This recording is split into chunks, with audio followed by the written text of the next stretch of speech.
আমরা গেছিলাম কেনাকাটা করতে, কারণ মেশো জামাই ষষ্ঠীতে এসেছিল আর আমাদের সবাইকে টাকা দিয়েছিল, বাট আমাদের কারোর একসাথে সময় হচ্ছিল না যে আমরা কিনতে যাব।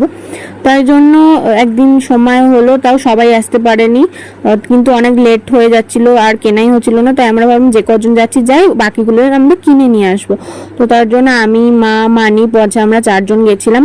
তো প্রথমে পচা আমাদের ছোটটার জন্য দেখলাম, তারপর দিদা আসলে খুব গরম পড়েছে, দিদা শাড়ি পরে, তার জন্য দিদার জন্য নাইটি দেখছিল।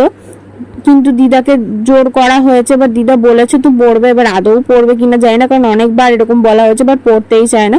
আর আমি নিয়েছিলাম এই গেঞ্জিটা, আর তারপর মানে টুকটাক বাড়ির জন্য চাদর এইসব কিনছিল। আর পচা কিছুতেই থাকবে না, যেহেতু ওর জামা কেনা হয়ে গেছে, ও আর কারোর জন্য বসবে না, তার জন্য তাড়াতাড়ি বলছিল বাড়ি চো বাড়ি চো। তার জন্য ওই তাড়াতাড়ি কেনাকাটা করে আমরা ফুচকা খেয়ে আর পচা আইসক্রিম নিয়ে বাড়ি চলে আসি। তো আজকে ব্লগটা এইটুকু। যদি ভালো লাগে please do like, comment, share, subscribe to my channel. দেখার জন্য নতুন ভিডিও। টাটা।